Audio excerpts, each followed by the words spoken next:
இன்னைக்கு சிக்கன் வச்சு பஜ்ஜி செய்ய போறோம். உண்மையே சொல்லணும்னா இது ஒரு எக்ஸ்பெரிமெண்ட் வீடியோ தான். நாங்க இதுவரை இதை செஞ்சதே கிடையாது. இன்னைக்கு தான் ட்ரை பண்ண போறோம். போன்லெஸ் சிக்கன் இந்த மாதிரி வாங்கி இருக்கிறோம். உள்ள மசாலா இறங்குறதுக்காக குச்சி வச்சு குத்திக்கலாம். கொஞ்சம் உப்பு போட்டுக்கலாம். சிக்கன் மசாலா மிளகாத்தூள் கொஞ்சம் லெமனை புளிஞ்சு எடுத்துக்கலாம்.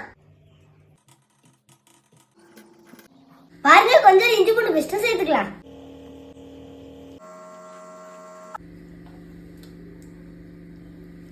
இது ஒரு அரை மணி நேரம் அப்படியே உருட்டும். பாருங்க, சூப்பரா இருக்கு. இது நம்ம 2 விதமா பண்ண போறோம். ஒண்ணு தோசைக்கல்ல போட்டு பொரிக்க போறோம், ஒண்ணு இட்லி சட்டியில வேக வைக்க போறோம். இதை வேக வச்சு எடுத்துக்கலாம். பாருங்க, எண்ணெய் ஊத்தி வச்சு இன்னொரு பிசு பொரிச்சு எடுத்துக்கலாம். 2 சிக்கனும் ஒண்ணு போல வந்துட்டு இருக்கு. இது நல்லா இருந்துச்சு. தனியா எடுத்து வச்சுக்கலாம்.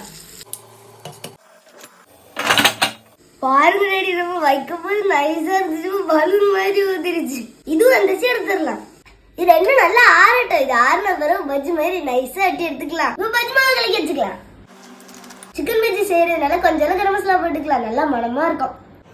உப்புலாம் அதுலயே இருக்கும். தண்ணி ஊத்தி கலக்கிக்கலாம்.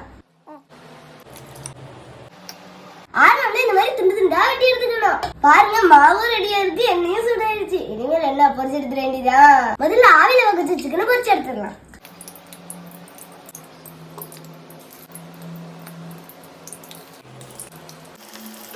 அவ்வளவுதான், எடுத்துக்கலாம். தோசைக்கல்ல பொரிச்சது பொரிச்சிடலாம். வெந்திரிச்சு எடுத்துடலாம். சூப்பரா சிக்கன் பஜ்ஜி ரெடி ஆயிடுச்சு. அதுவும் 2 விதமா. சாப்பிட்டு பார்த்துடலாமா? இது ஆவில வகச்ச சிக்கன்ல செஞ்சது. குறை சொல்ற மாதிரிலாம் இல்ல, சூப்பரா இருக்கு. இது தோசைக்கல்ல பொரிச்ச சிக்கன்ல செஞ்சது.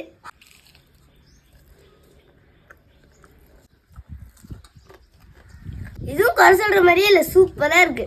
இது 2ல எது பெஸ்ட்னு கேட்டீங்கன்னா தோசைக்கல்ல சுட்டு பொரிச்சது தான். ஏன்னா அதுலதான் உள்ள வரைக்கும் மசாலா இறங்கி இருக்கு. உள்ள மசாலா இறங்கி இருந்தாலே டேஸ்ட்டும் சூப்பரா இருக்கும். உங்களுக்கும் டைம் இருந்துச்சுன்னா கண்டிப்பா செஞ்சு சாப்பிடுங்க. என்கிட்ட கேட்டா நான் இது ஒருத்துன்னு தான் சொல்லுவேன்.